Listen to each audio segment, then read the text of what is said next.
Buenos días, estimados oyentes de radio. Son las 7 de la mañana, las 6 en Canarias. Arranca a esta hora, es la mañana de Federico. Reciban un cordial saludo de Daniel Muñoz en este viernes 8 de agosto de 2025. Afrontamos la recta final de esta semana con casi toda España en alerta por altas temperaturas. Hoy se reducen a 36 las provincias con avisos activados. En 16 de ellas esos avisos son de color naranja y a diferencia de días anteriores, este viernes sí podrían hacer acto de presencia las tormentas a partir de mediodía, concretamente en puntos de Madrid, Cáceres, Ciudad Real, Toledo, Ávila, Zaragoza, Granada y Jaén. A esta hora en la capital de España tenemos 24 grados, vamos camino de los 38, la máxima nacional la ubicamos en Córdoba con 41, la mínima en Burgos y Vitoria con 15.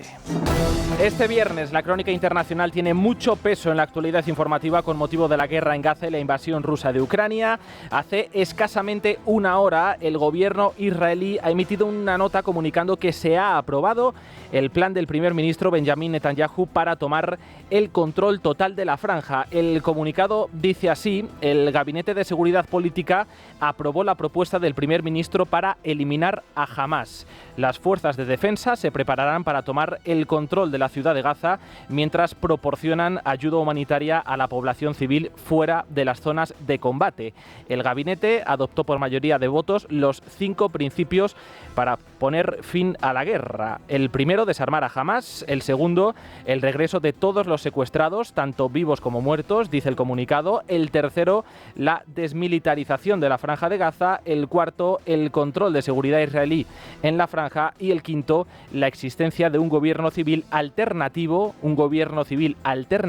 que no sea Hamás ni la autoridad palestina. Cierra el comunicado diciendo que la mayoría absoluta de los ministros del gabinete creían que el plan alternativo presentado no lograría la derrota de Hamás ni el regreso de los rehenes. Minutos antes de la reunión con su gabinete en la Fox, Netanyahu ya anticipaba la decisión.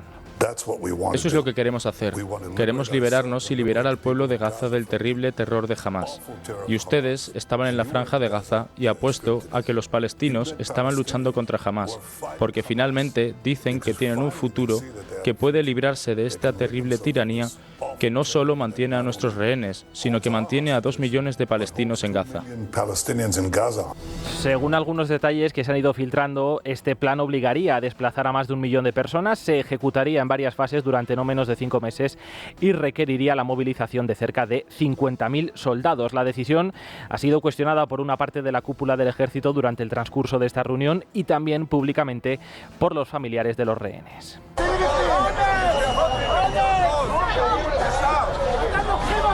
Esta pasada noche han vuelto a manifestarse para oponerse a la ampliación de la ofensiva militar, considerando que dificulta el regreso a casa de los cerca de 20 rehenes que aún continúan con vida. Entendemos que a lo largo de la jornada irán sucediéndose las reacciones por parte de la comunidad internacional, que aguarda con preocupación el futuro de este conflicto, y especialmente interesante será la opinión de Estados Unidos, dado que es el aliado más firme de Netanyahu, pese a lo cual Donald Trump no ha querido esta semana pronunciarse al respecto.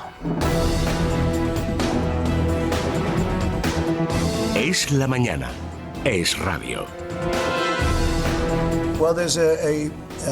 Bueno, los puntos de acuerdo para reunirnos están avanzados. He tenido una buena llamada con Putin. Esperemos resolver esto pronto.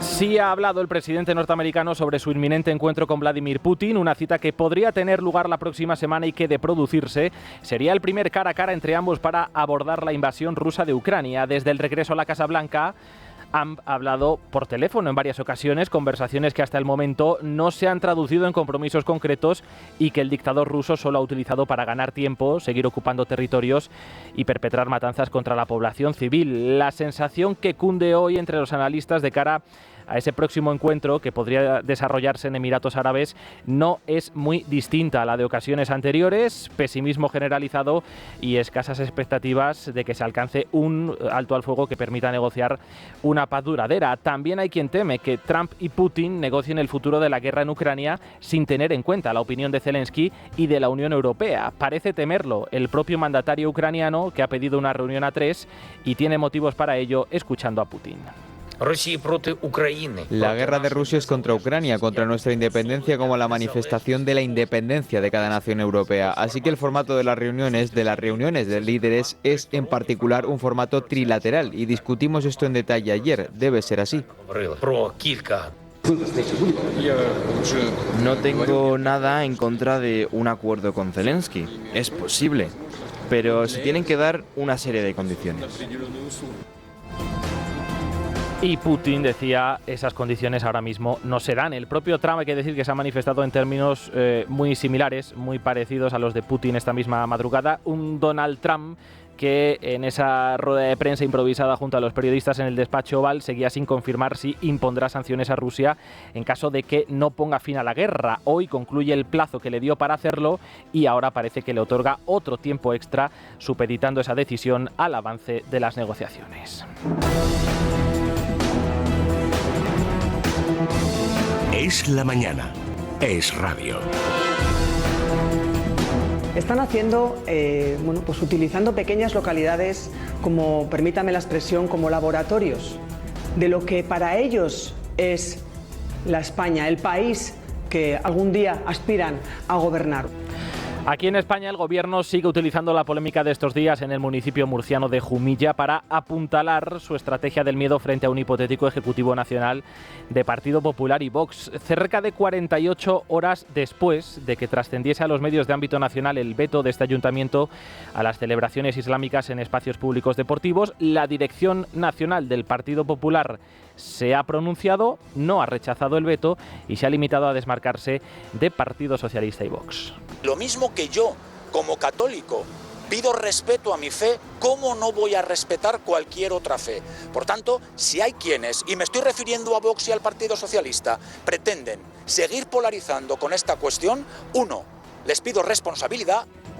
Esto decía ayer el diputado popular Jaime de los Santos. Hombre, probablemente algo de culpa también tendrá el PP en esa polarización, teniendo en cuenta que aparece como cooperador necesario, imprescindible para la misma. Que Vox y Partido Socialista han hecho un uso interesado y seguramente exagerado de esa noticia es evidente, pero el Partido Popular no lo ha impedido.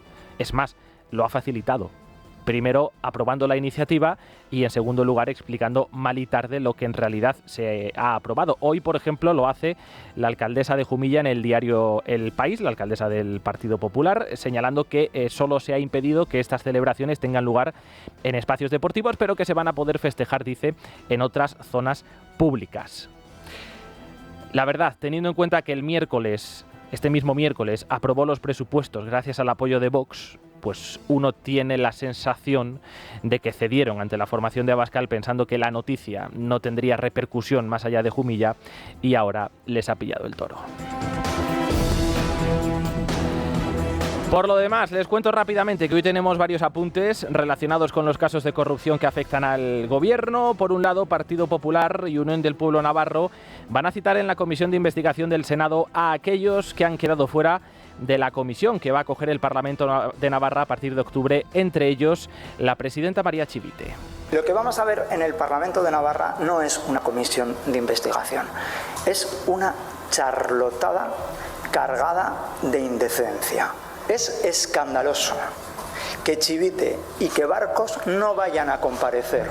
Entre tanto, el grupo parlamentario del PP, que ahora dirige Esther Muñoz, ha registrado en el Congreso de los Diputados 50 preguntas para que el Gobierno rinda cuentas por escrito sobre casos como la trama Cerdán, la investigación a Begoña Gómez o el procesamiento del fiscal general del Estado o de David Sánchez, el hermano del presidente. La defensa, por cierto, de David Sánchez ha remitido un escrito a la jueza Viedma pidiéndole que rechace la petición de las acusaciones populares para retirarle el pasaporte. El Partido Socialista ha contraatacado en las últimas horas, sacando a colación casos de corrupción de épocas anteriores, como la investigación a Cristóbal Montoro por presuntamente haber favorecido a las empresas que hacían negocios con el despacho de Equipo Económico. Vamos a escuchar al socialista Juan Espadas. Hemos conocido esa investigación de un juzgado de Tarragona que sin duda plantea hechos muy graves, hechos sobre la base de un ministro, un gobierno y la legislación desde el Boletín Oficial del Estado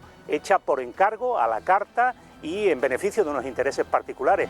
A propósito de este asunto, por cierto, en las últimas horas se ha pronunciado por primera vez el expresidente del gobierno, Mariano Rajoy, y lo ha hecho para criticar la ofensiva contra quien fuera su ministro de Hacienda durante años. Es un compromiso ético de todo el mundo luchar contra la corrupción, pero también debía ser un compromiso ético de todo el mundo intentar conciliar la lucha contra la corrupción con la presunción de inocencia.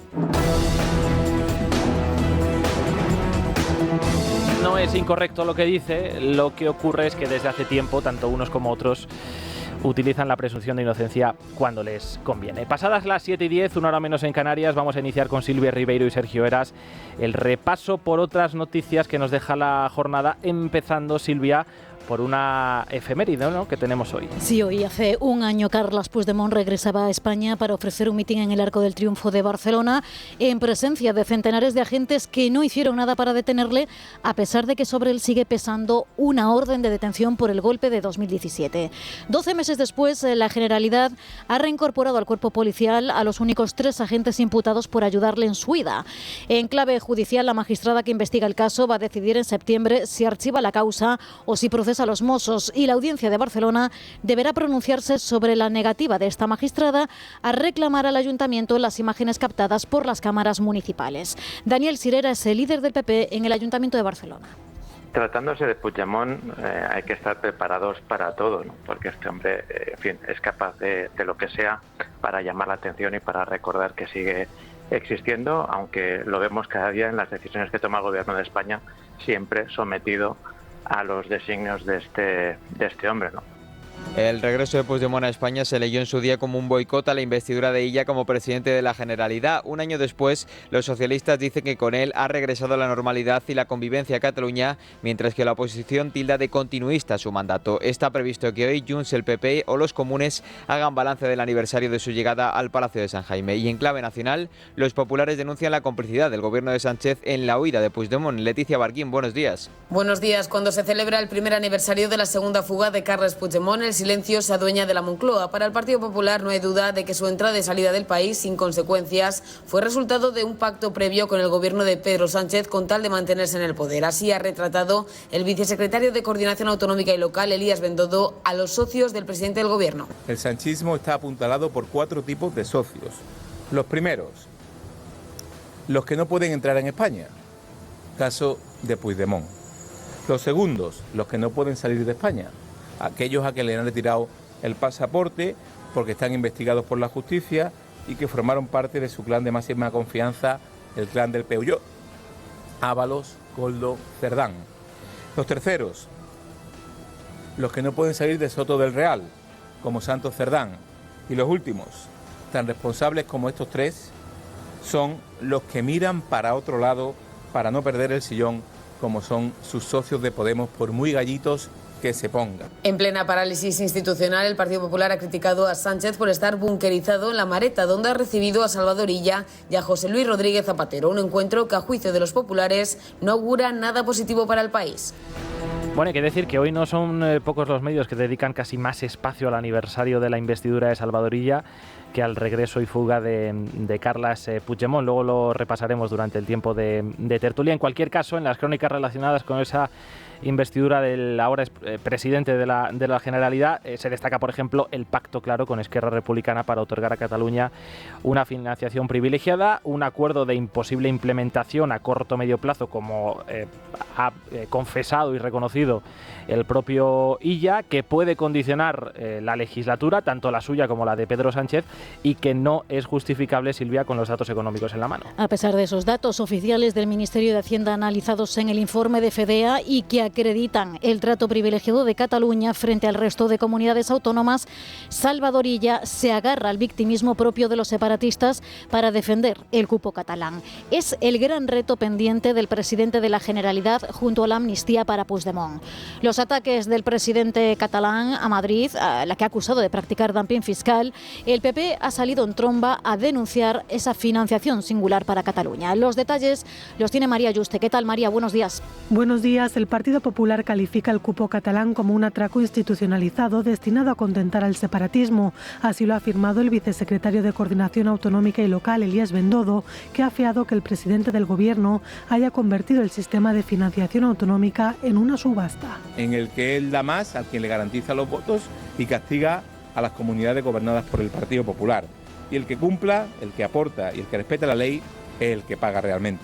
Esto no es igualdad, esto no es justicia fiscal. El consejero de Presidencia y portavoz del Gobierno de la Comunidad de Madrid, Miguel Ángel García, ha destacado de los informes de los expertos sobre financiación autonómica que Madrid, al contrario de lo que dice el Gobierno central, está infrafinanciada, mientras que Cataluña recibe más que la media nacional. También que Madrid es la región más solidaria y la que más aporta a la caja común. Estamos por debajo de la media en financiación per cápita en el sistema de financiación autonómico, cosa que no le ocurre a Cataluña, a pesar de que dicen eso de que están infrafinanciados. Mientras desde la Junta de Andalucía aseguran que intentarán parar lo que han calificado como la tropelía del cupo catalán. La portavoz del Gobierno andaluz, Carolina España. No estamos pidiendo limosna para Andalucía, estamos pidiendo justicia. Y ha recordado que cuando María Jesús Montero fue consejera de Hacienda de la Junta bajo gobiernos socialistas, defendía lo contrario, una reforma multilateral del sistema y una mayor dotación para Andalucía. Bueno, advirtió Alberto Núñez Feijóo hace ya unos días que este verano el Partido Popular no descansaría, que estaría alerta, preparado para cualquier eventualidad, para dar todas las batallas y desde luego que está cumpliendo ese compromiso porque no hay día que no audite con nuevas iniciativas la acción del Gobierno. El PP ha registrado la comparecencia del ministro de Transportes en el Congreso y en el Senado para que explique los últimos incidentes registrados en la red ferroviaria. Los populares exigen a Óscar Puente que pida perdón a los usuarios y ofrezca soluciones a los problemas que vienen produciéndose en los últimos meses, tanto en los trenes como en las infraestructuras. Además, solicitan que Margarita Robles aclare en sede parlamentaria la renuncia del Ministerio de Defensa a adquirir cazas estadounidenses F-35. Escuchamos al vicesecretario de Educación e Igualdad del Partido Popular, Jaime de los Santos. Vamos a pedirle, ya que no dimite, ya que no da explicaciones en su red favorita, es que venga a las Cortes Generales y vamos a registrar en el día de hoy una petición de comparecencia, tanto en el Congreso como en el Senado, para eso, para que de una vez por todas nos explique qué está pasando en la red de transporte ferroviario y para que, si es posible, ofrezca soluciones. En clave económica, los titulares son para los aranceles de Trump y la OPA sobre el Sabadell. El BBVA deberá revisar los riesgos que supondría la mejora de la oferta a los accionistas del Sabadell después de que la entidad catalana desafiase la operación con la venta de su filial británica al Santander. Según los expertos, el BBVA debería mejorar el precio de la OPA en hasta 2.000 millones de euros. Según la información remitida en las últimas horas a la CNMV, el banco que preside Carlos Torres admite que está analizando las sinergias de costes operativos y de financiación. A partir de septiembre se sabrá si esta operación sigue o no adelante, pero no se descarta que renuncia a la fusión para evitar el daño reputacional. Mientras, la entrada en vigor de los nuevos aranceles de Trump ha tenido escaso impacto en los mercados europeos. En España, el IBEX 35 ha cerrado en alza y la política comercial de Estados Unidos no ha frenado las ganancias. En la India, la bolsa abría ayer con fuertes caídas, pero la entrada en vigor de los aranceles del 50%, pero se estabiliza a lo largo de la jornada. Y donde sí ha notado los efectos ha sido en el sector asiático de los semiconductores. Después de que Trump anunciase aranceles del 100%, las compañías de chips caían en los mercados, aunque las empresas más fuertes como Samsung, que invierten ya en Estados Unidos, han resistido el envite. El presidente americano asegura que su país ganará 2.000 millones de dólares al día con los nuevos aranceles, pero los economistas rebajan las expectativas y denuncian que Trump no cuenta con la caída en las importaciones.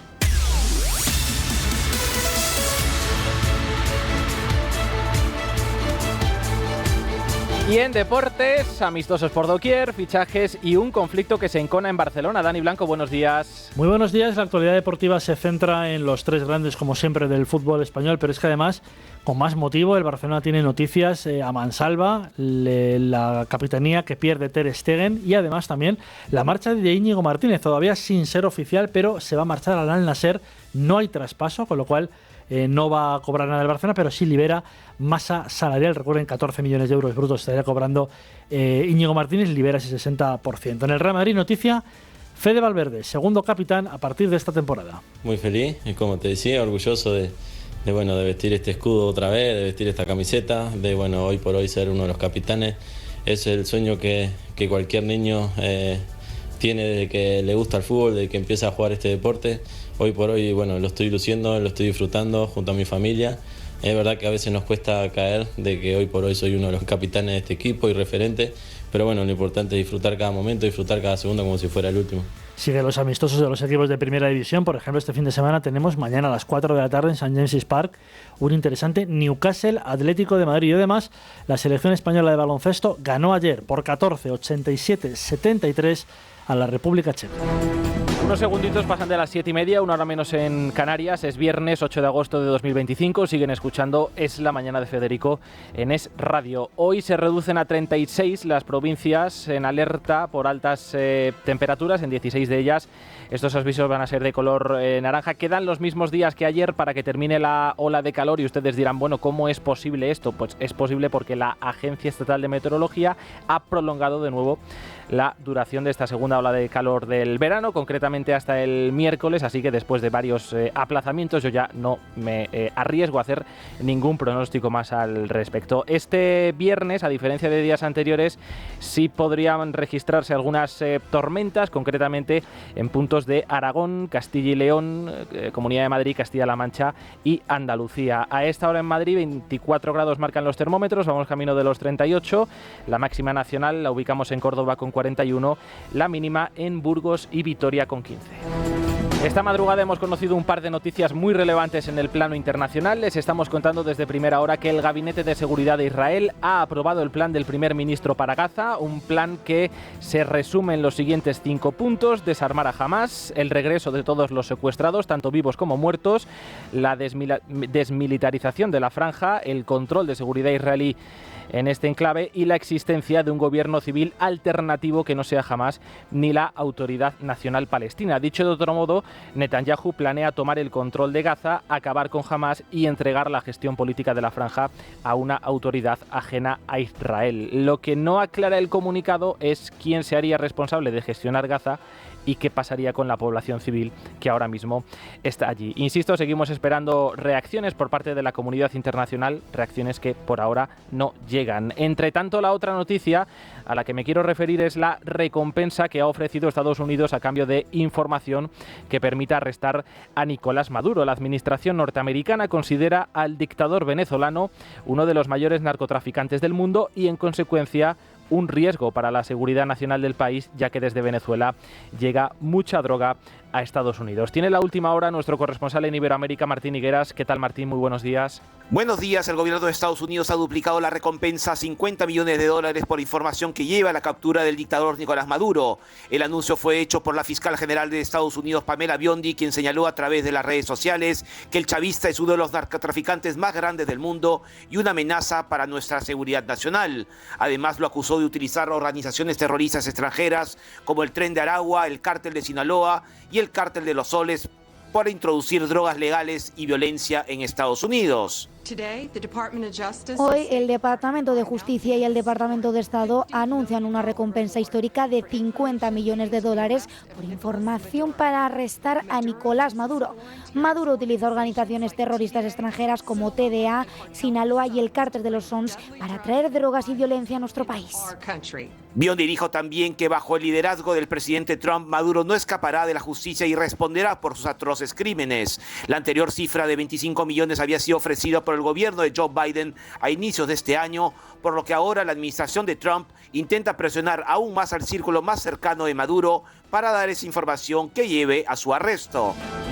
Hay que recordar que efectivamente en enero de este año el gobierno estadounidense, aún en manos de Biden, elevó de 15 a 25 millones de dólares esa recompensa dentro de un paquete de medidas y sanciones, por lo que Washington denunció como una investidura ilegítima tras las elecciones presidenciales de julio de 2024. Fue un golpe de Estado en toda regla de Nicolás Maduro, porque Edmundo González Urrutia es el presidente legítimo de Venezuela desde entonces. Desde Caracas la reacción ha venido de la mano del ministro de Exteriores, que habla de recompensa patética y cortina de humo. Ha emitido una nota que dice así, mientras nosotros desmontamos las tramas terroristas que se orquestan desde su país, esta señora, en referencia a la fiscal general, sale con un circo mediático para complacer a la ultraderecha derrotada de Venezuela. Su show es un chiste, una desesperada distracción de sus propias miserias. La dignidad de nuestra patria, nuestra en venta, bla, bla, bla.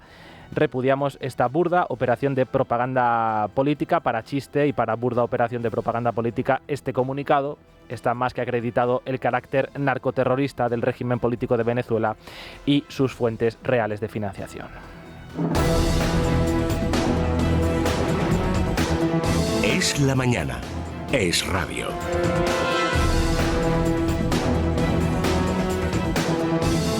8 menos 25, una hora menos en Canarias, con Silvia Ribeiro y Elena de Blas. Vamos a iniciar el repaso por otras noticias que nos deja este viernes 8 de agosto. ¿Qué tal, Silvia? Muy buenos días de nuevo. Buenos días, Dani. El PP asegura que los gobiernos autonómicos en los que gobierna cumplirán con la ley y con las obligaciones de atender a los menas que empezarán a llegar a partir del próximo lunes. Todo ello pese a la oposición de los populares a este reparto por la falta de criterios y de información, y recordando además que el Ejecutivo lleva 5 meses incumpliendo la sentencia del Supremo en la que señalaba que el Gobierno central tenía que hacerse cargo de ellos. Jaime de los Santos es el vicesecretario de Educación e Igualdad de los populares. Como siempre, cumplirán con la ley, como siempre, cumplirán con sus obligaciones. Lo que exigimos al Gobierno de España es que le pida la misma ejemplaridad a los gobiernos de Euskadi y de Cataluña, que sin embargo han decidido salirse de ese reparto, que demostrando una vez más su falta absoluta de humanidad y yo diría que de sentido común, y a cambio de los votos necesarios para aprobar alguna ley, han dejado abandonadas a esas criaturas. Entre tanto, más de 30 inmigrantes del centro de estancia temporal de Ceuta, que se encuentra desbordado, parten rumbo a la península para ser reubicados en otras instalaciones destinadas a extranjeros en situación irregular. Todo ello mientras los intentos de entrar a nado en la ciudad autónoma no cesan desde el lunes. 12 personas lo han logrado en las últimas horas, varios de ellos menores, a lo que hay que sumar un centenar de intentos. Mientras la ruta balear sigue sufriendo un incremento de llegada de pateras, Última Hora es Radio Baleares. Esteban Fuentesal. Buenos días. En torno a las 6:30 de la mañana del miércoles, la Guardia Civil y Salvamento Marítimo han procedido al rescate de 24 personas de origen subsahariano en una nueva patera, a 3 millas del sur de la isla de Cabrera, según ha informado Delegación de Gobierno. Con este último rescate, el número de migrantes llegados en patera a las Islas Baleares en lo que va de año asciende ya al menos a 3.541 personas en 185 embarcaciones, según datos oficiales, lo que representa un aumento en un 128% respecto al mismo periodo del curso pasado, en el que se registraron 1.541 migrantes. En lo que llevamos de semana han llegado 50 personas de origen magrebí y subsahariano en patera a nuestras islas. A este ritmo, Baleares superará las cifras totales de 2024, en la que se registraron 5.882 migrantes arribados a las costas de Baleares. España alcanza de nuevo su récord de población. El INE actualiza la cifra que este trimestre alcanza los 49,3 millones de habitantes, impulsado por la inmigración. La población aumentó en 119.000 personas, de las cuales 95.000 son extranjeras y el resto por adquisición de nacionalidad española, ya que el número de personas nacidas en nuestro país desciende. El número de residentes nacidos en el extranjero alcanza un total de 9,6 millones, la mayoría procedentes de Colombia, Marruecos y Venezuela.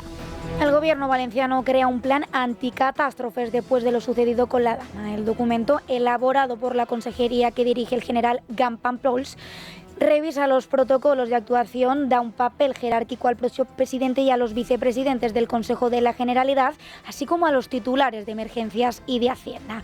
Contaría con una dirección política que pueda adoptar acuerdos sin convocatoria previa, de forma que se trabaje de forma diferenciada la dirección operativa de emergencias, además de adelantar los avisos a la población. Covite denuncia la pasividad total de las instituciones ante la exaltación pública del terrorismo de ETA un año más en las fiestas patronales de País Vasco y Navarra. El colectivo de víctimas del terrorismo, presidido por Consuelo Ordóñez, critica que no exista respeto hacia las víctimas de la banda terrorista, que tienen que soportar homenajes, pancartas y carteles a favor de etarras en espacios públicos sin respuesta policial ni política. La DGT presenta el balance de siniestralidad en vías urbanas durante 2024, a excepción de las cifras de Cataluña.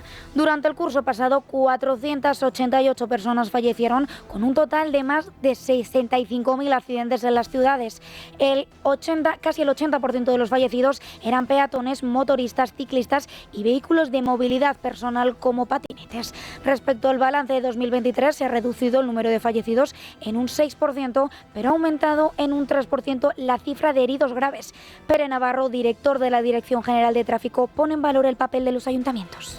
Quiero poner en valor el trabajo que hacen los ayuntamientos en los temas de movilidad urbana, los planes de movilidad urbana, todo lo que supone el aumento un poco de aceras, algunos carriles bicis, la prioridad del transporte público. Todo esto ayuda y mucho al buen funcionamiento de la seguridad vial.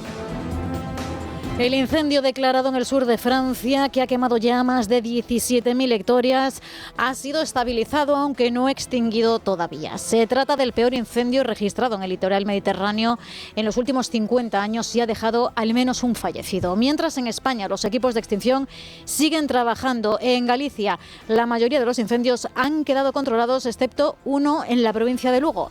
Tiene los detalles Sandra Fares desde Radio Galicia. La consejera de Medio Rural, María José Gómez, ha informado que los incendios de Asneves y Salceda de Caselas en Pontevedra y a Fonsagrada en Lugo van a mejor, después de una semana compleja en las 4 provincias gallegas. Es además el riesgo para las casas en Asneves y en Salceda, con 130 hectáreas arrasadas entre ambos incendios. El del municipio de Salceda de Caselas ya no permanece en alerta por esa proximidad del fuego a las viviendas. Así, la Xunta ha desactivado la situación 2, establecida durante la noche como medida preventiva por cercanía al núcleo de población de Pedrapinta. El incendio de Asneves en Pontevedra ha sido estabilizado tras afectar a más de 50 hectáreas. La cercanía también al núcleo de Abelleira llevó a activar igualmente esta situación 2 durante la tarde y noche, también desactivada en estos momentos. Por otra parte, a las 10 de la noche del pasado miércoles se inició un incendio en la localidad coruñesa de Aspontes de García Rodríguez, así como otros 2 en la localidad lucense de Afonsagrada. Uno de ellos ya está estabilizado. Y por último, los incendios de Corme Aldea en Ponteceso y Xaviña en Camariñas han quedado controlados durante la madrugada de este jueves, tras calcinar 60 y 50 hectáreas respectivamente. Es la mañana. Es radio. Luis Fernando Quintero, ¿qué tal? Muy buenos días. ¿Qué tal, Dani? Muy buenos días. Bueno, vamos con esos titulares de la prensa económica. Bueno, prensa económica, hoy son 2 los grandes asuntos que aparecen en las portadas de los diarios económicos. Por un lado, los aranceles de Trump, lo lleváis contando todo el día. Por ejemplo, en Expansión nos hablan de así es el nuevo orden mundial de Trump. En El Economista, Trump amenaza con aranceles del 100% a los chips y carga contra Intel. O en 5 días, Trump endosa a Toyota una factura de 8.140 millones. Pero tenemos también otro asunto importante, y es la reacción del BBVA sobre lo que se comentó, lo que se aprobó, mejor dicho, en esas 2 juntas que se juntaron en el Sabadell. BBVA admite más riesgos en la OPA por Sabadell, es el titular que elige el diario Expansión para contar cómo BBVA está abriendo la puerta a retirar la OPA a Sabadell y revisar las sinergias, que es lo que cuenta El Economista.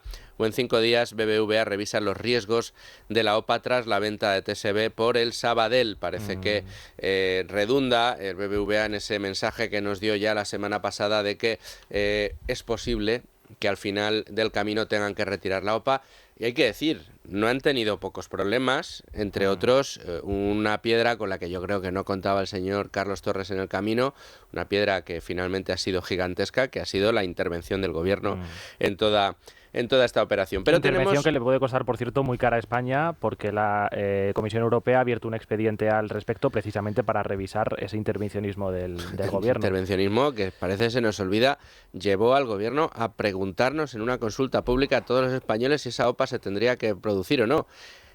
Insisto, cuando lo que hay es una oferta de una entidad privada para comprar otra entidad privada, y que la decisión debería ser únicamente de los accionistas, de los legítimos propietarios de esas 2 compañías. Dicho lo cual, tenemos otras informaciones importantes y de alcance. Además, esto solo lo cuenta Libre Mercado, que es quien lleva monitorizando este asunto desde hace años. El Banco Mundial ratifica la condena a España por el caso Toyota, 106 millones por el recorte de las renovables. El Banco Mundial ha desestimado todos los argumentos del gobierno de Sánchez y refuerza la solidez de las condenas contra los cambios retroactivos en el régimen de las energías renovables. Recordemos ese cambio de normativa que se produjo con el gobierno de José María Aznar, de Mariano Rajoy, respecto a las subvenciones con las que Zapatero regó las energías renovables. Unas subvenciones que atrajeron la inversión, que multiplicaron, sobredimensionaron la instalación de renovables en España y convirtieron esta energía en carísima, porque esas subvenciones había que pagarlas y el déficit de tarifas se fue de las manos. El gobierno de Mariano Rajoy tuvo que corregir a las bravas, es decir, eliminar esas subvenciones, y evidentemente las empresas que habían venido aquí con un plan estratégico y una promesa de que ese plan se iba a prolongar con el tiempo, pues denunciaron. Lo cierto y verdad es que evidentemente tenían razón en su denuncia y están ganando todos los laudos. Lo que es incomprensible desde todo punto es que España no cumpla y no pague con esas condenas. Esto lo que nos está haciendo es colocarnos en las primeras posiciones de los rankings de inseguridad jurídica en España. Y luego otra pieza que no nos podemos perder, también el libre mercado. Esto no lo vamos a leer en ningún otro medio de comunicación. Sánchez convierte a España en la Argentina de los Kirchner. Atención, porque más de 1 millón de personas no acude a trabajar cada día en nuestro país. Cada vez más absentismo, cada vez más paguitas, cada vez más España subvencionada. Ya lo hemos contado en varias ocasiones, España ha cruzado un Rubicón muy importante, muy grave, que es el de que ya hay más pasivos soportados por activos. Es decir, cada persona activa del sector privado está soportando con su sueldo a más de un pasivo. Más de un funcionario, jubilado, pensionista, etcétera. Efectivamente. A partir de las 9 te espero para analizar los valores en bolsa de este viernes. Aquí estaremos. Ustedes ahora se quedan con la información de su comunidad y nosotros a las 8 en punto volvemos. Es